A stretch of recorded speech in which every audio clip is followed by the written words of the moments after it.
여러분 따라해 보시면 표적과 이적에 대한 반응. 요한복음 11장은 죽은 나사로가 다시 살아난 이야기입니다. 나사로가 죽은 지 나흘 만에 다시 살아났습니다. 여러분, 죽은 사람이 살아나는 이처럼 큰 기적과 이적과 표적이 어디 있겠습니까? 그런데도 이렇게 큰 이적과 표적을 보고 두 부류의 사람이 있었다는 거죠. 오늘 본문 45절에 보니까 이 큰 기적과 이적을 보고 많은 사람들이 예수님을 믿었더라. 예수님을 믿었어요. 반면에 또 한 부류의 사람이 있었다는 거죠. 또 한 부류의 사람들은 예수님을 믿지 않았다는 거예요. 예수님을 믿지 않았을 뿐더러 예수님을 모함하려고 바리새인들에게 찾아갔다는 거예요. 바리새인들에게 찾아가서 자신들이 본 예수님이 행하신 일을 긍정적으로 보고한 것이 아니라 부정적으로 비판적으로 알리러 바리새인들을 찾아갔다는 것입니다. 이것을 볼 때에 우리는 늘 이적과 기적과 어떤 신비로운 체험을 우리는 추구하지만 이적과 표적이, 기적이 늘 우리의 믿음과 상관이 없을 수도 있다는 것을 알 수가 있겠습니다. 반면에 이 마르다라는 여인은 다른 반응을 보였다는 거죠. 마르다는 자신이 경험한 부활, 자신이 본 이적과 표적에 대한 반응이 그들과는 달랐다는 것입니다. 마르다는요, 이 부활을 보고서 예수님을 진정으로 믿게 되었다는 거죠.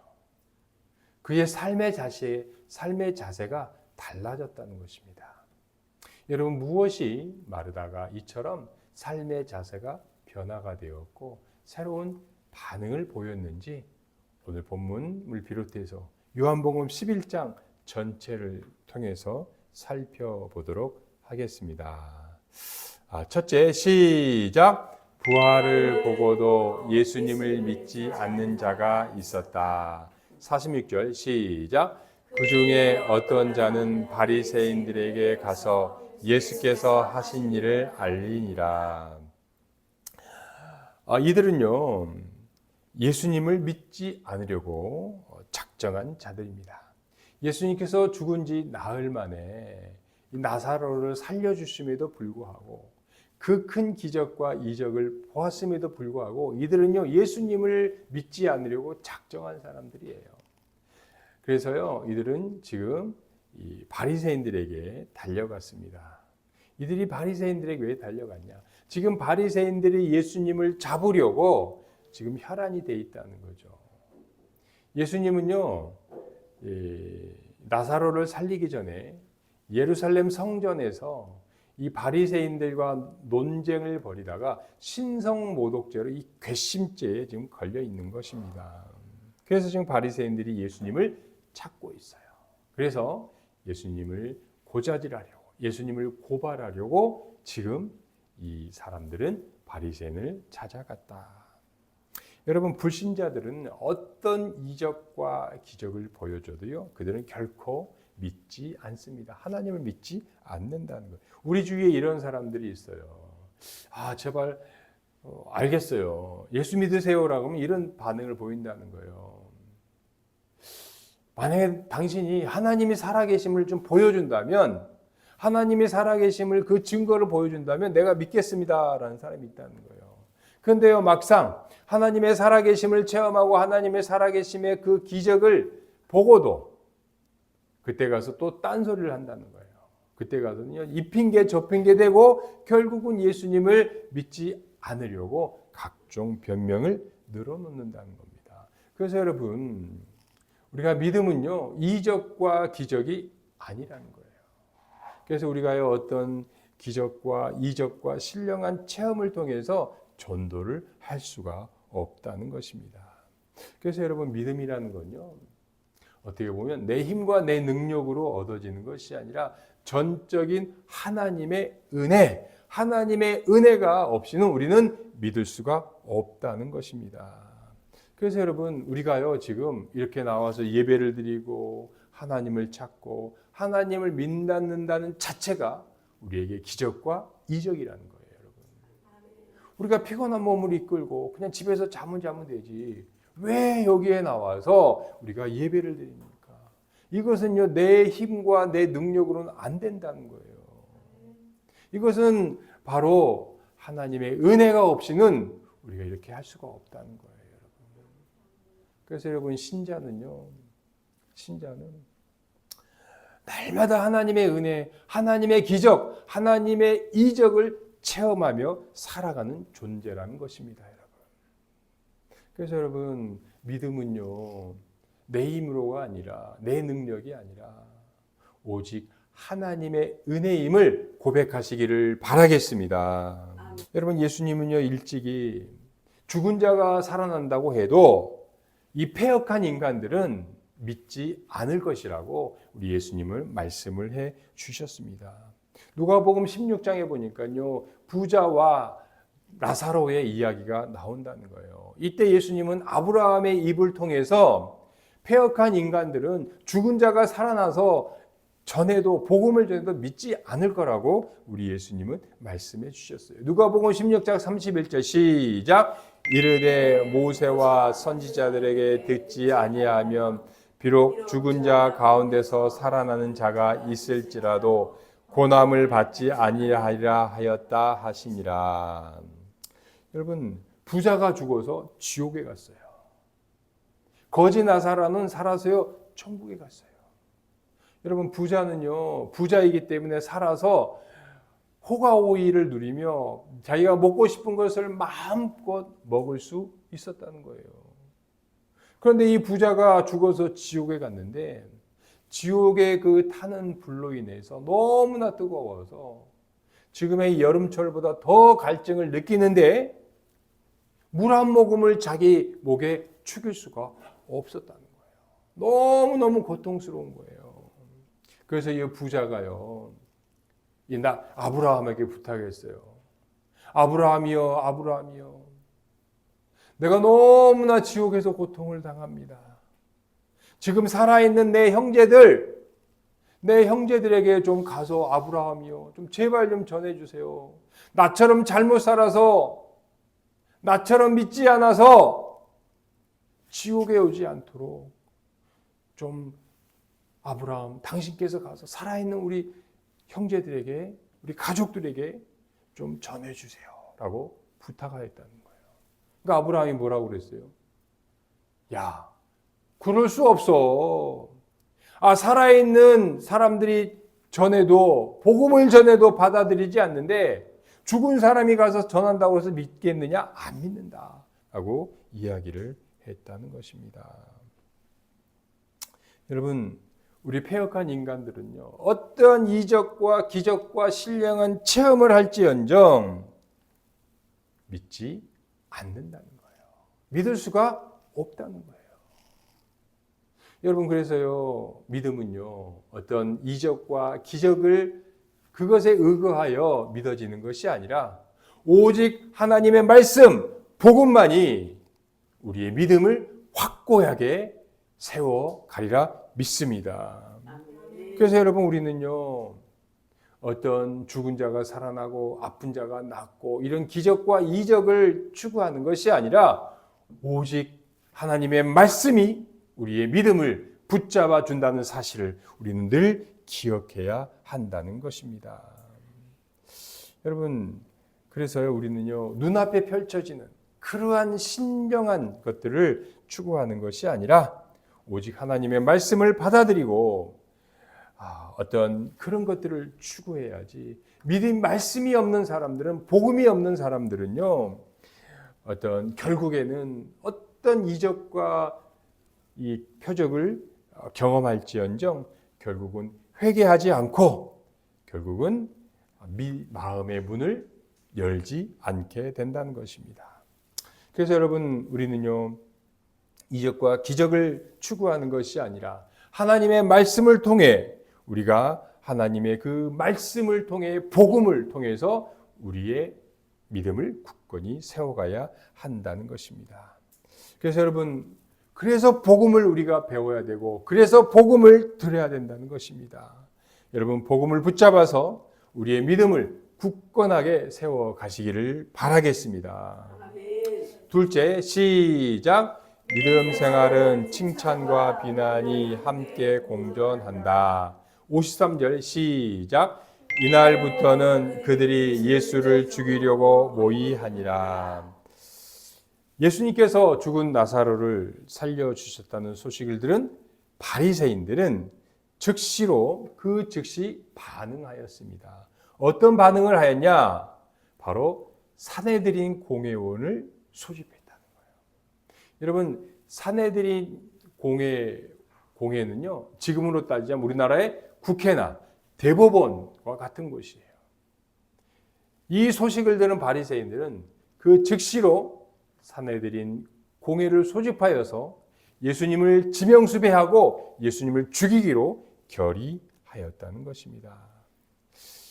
여러분, 종교 지도자들에게는요, 예수님의 표적과 예수님의 이적과 나사로를 살렸다는 이 자체가요, 받아들일 수 없었어요. 받아들이고 싶지 않았어요, 여러분.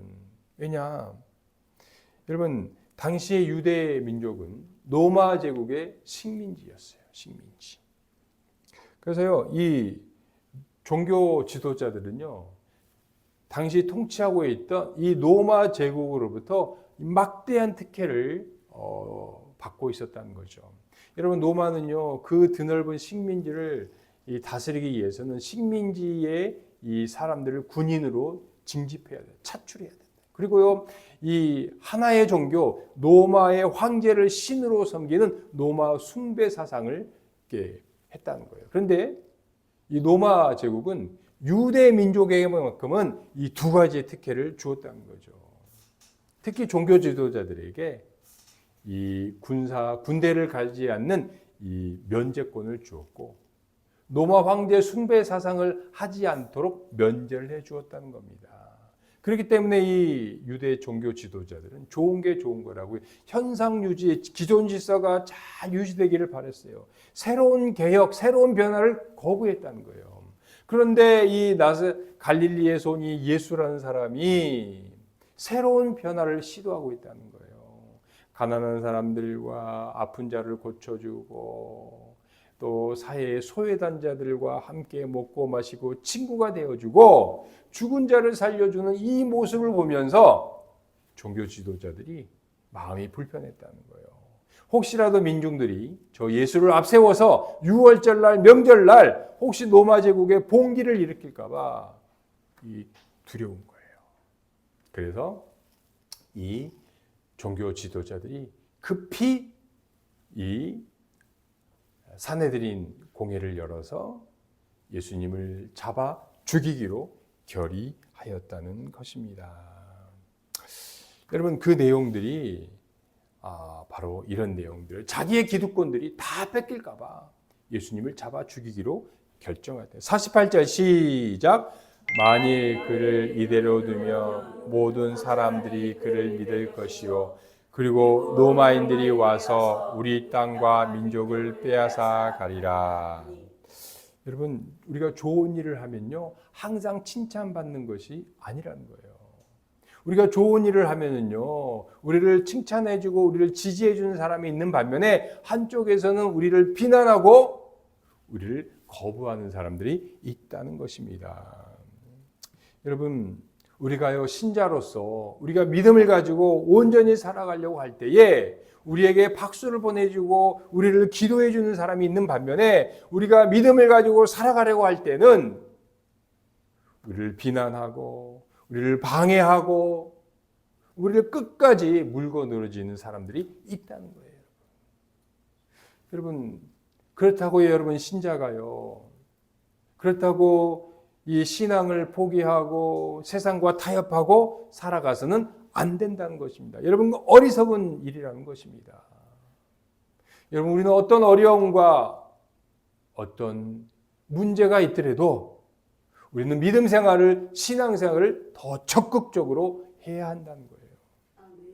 우리가 우리가 복음을 가지고 신앙인으로서 올바르게 살아가려 할 때에 우리는요, 좋은 일을 할 때 칭찬을 받고, 우리가 어려움을 당할 때에도 흔들리지 않고, 우리가 믿음의 사람으로서 굳건히 살아갈 수 있다는 것입니다. 여러분, 예수님께서요, 수많은 이적과 기적을 베푸셨습니다. 그때 많은 사람들이 예수님께 박수를 보내고 예수님을 따랐지만, 또 때가 되자 많은 사람들은 예수님을 떠나고 배신하고 말았다는 거예요. 여러분, 요한복음 6장에 보니까 예수님께서요, 오병이어로 5,000명의 배고픈 사람들의 배를 채워주었어요.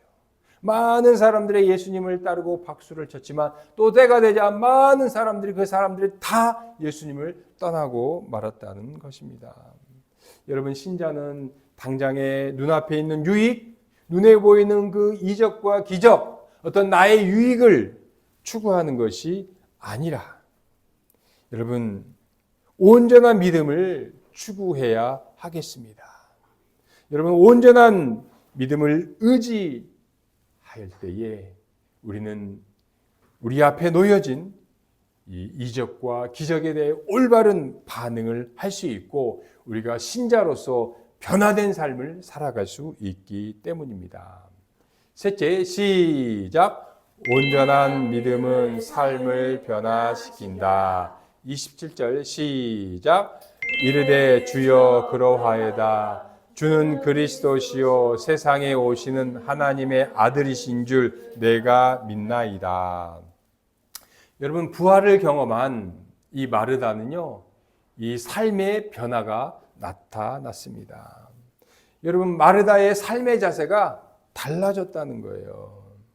여러분요, 이 마르다는요, 예수님께 대한 불평과 불만이 많은 사람이었어요. 여러분, 예수님께서 누가복음 9장 10장에 보니까 예수님께서 마르다의 집을 방문해 주셨어요. 그래서 마르다는요, 이 예수님께 음식을 대접하려고 분주하게 음식을 준비했다는 거죠. 근데 음식을 준비하고 있는데, 자기는 바쁘게 분주하게 음식을 준비하고 있는데, 자기의 여동생 마리아는 자기를 돕지 않고 예수님의 발 앞에 앉아서 말씀을 듣고 있는 거예요. 그래서 마르다가요, 화딱지가 난 거예요. 나는 지금 이렇게 열심히 땀 흘리게 바쁘게 음식을 준비하고 있는데 저 마리아는 나를 도와주지 않고 저렇게 앉아만 있네. 불만이 난 거예요. 그래서 마르다가 예수님께 이 화를 냈어요. 예수님, 좀 마리아 좀 혼 좀 내주세요. 나는 이렇게 바쁘게 일하는데, 나는 이렇게 봉사하고 있는데 마리아는 지금 나를 안 도와주고 있어요. 예수님, 좀 마리아로 하여금 나 좀 도와주게 하세요 라고 어떤 불평과 불만을 터뜨렸다는 거죠. 또 요한복음 11장에서도 마찬가지예요. 마르다는요, 예수님께 원망 섞인 불평을 늘어놓았어요. 예수님, 우리 오빠가 아팠을 때 좀 빨리 와서 빨리 오셨으면 우리 오빠가 죽지 않았는데 예수님이 늦게 오셔서 우리 오빠가 죽었잖아요 라고 원망적인 불평을 했다는 것입니다. 이런 마르다가요, 변화가 되었어요. 삶의 자세가 바뀌었다는 거예요. 여러분, 요한복음 12장에 보니까요, 마르다의 집에서 큰 잔치가 벌어졌어요. 자기 오빠가 죽었다가 살아났으니까 마르다가 얼마나 기뻤겠어요. 죽은 오빠가 살아났으니까. 그래서 예수님과 동네 사람들을 위하여 잔치를 벌였다는 거죠. 그런데 여러분, 그렇게 불평과 불만이 많았던 마르다가요, 아무런 불평이 없이 아무런 불만이 없이 잔칫날에 그 음식을, 그 봉사를, 그 일을 거뜬하게 해낸다는 거예요. 여러분, 그 비결이 무엇일까요? 늘 불평하고 자기가 일하는데 도와주지 않는다라고 여동생과 이렇게 원망하고 그랬던 마르다가요. 아니, 그 큰 잔치, 여러분 평소에도 음식 준비하는데 힘든데 잔치 얼마나 이 땀과 수고가 많겠습니까? 근데요, 마르다는요, 아무 소리 하지 않고 묵묵하게 충성스럽게 그 잔치를, 자기의 일을 한다는 거예요. 여러분 그 비결이요. 마르다가 하나님의 말씀이 복음이 마르다를 변화시켰다는 겁니다. 여러분 마르다는요. 복음의 그의 그 기적과 이적을 변화시켰다는 것입니다. 27절 다시 한번 읽어볼까요? 시작. 이르되 주여 그러하이다. 주는 그리스도시요 세상에 오시는 하나님의 아들이신 줄을 내가 믿나이다. 여러분 이 복음 주는 그리스도시요 하나님의 아들이심을 마르다인 내가 믿나이다. 이 복음이 마르다를 변화시켰다는 거예요. 여러분 그래서요 동네 사람들은요 많은 사람들은요 자기 오빠 마르다가 자기 오빠 나사로가 죽었다가 살아난 이 부활을 보고 단지 기적과 이적으로 보고 그 중에서도 믿지 않는 사람들이 있었는데 마르다는 이 부활을 바로 예수 그리스도의 은혜요 예수 그리스도께서 행하신 은혜임을 온전하게 받아들일 수 있었다는 것입니다. 여러분 하나님의 말씀이 복음이 우리의 온전한 믿음을 굳건히 세워갈 줄을 믿습니다. 여러분 복음을 많이 우리를 변화시키시고 우리의 삶을 새롭게 변화시켜 나갈 수가 있다는 것입니다. 여러분 예수님께서 우리를 하나님의 자녀로 삼아주셨어요. 우리는 원래 하나님 앞에 죽어있던 자예요. 그런데요 예수님의 십자가의 은혜로 우리를 살려주셨어요. 우리를 부활시켜 주셨다는 것입니다. 여러분 종노릇하던 우리를 예수님께서 우리를 하나님의 자녀의 신분을 변화시켜 주었다는 거예요. 그렇다면 우리는 이 하나님의 은혜에 예수 그리스도의 은혜에 우리는 어떻게 반응해야 하겠습니까? 여러분 2026년도 이제 새로운 하반기가 시작되었습니다. 우리 앞에 많은 일들이 있습니다. 여러분 아직도 우리는 기적과 이적을 추구하는 것이 아니라 이제는 온전한 믿음, 우리는 그 복음을 붙잡아야 하겠습니다. 여러분 올 하반기에 우리에게 주어진 일 불평하는 것이 아니라 여러분 감사함으로 맞이하시기를 바라겠습니다. 기도드리겠습니다.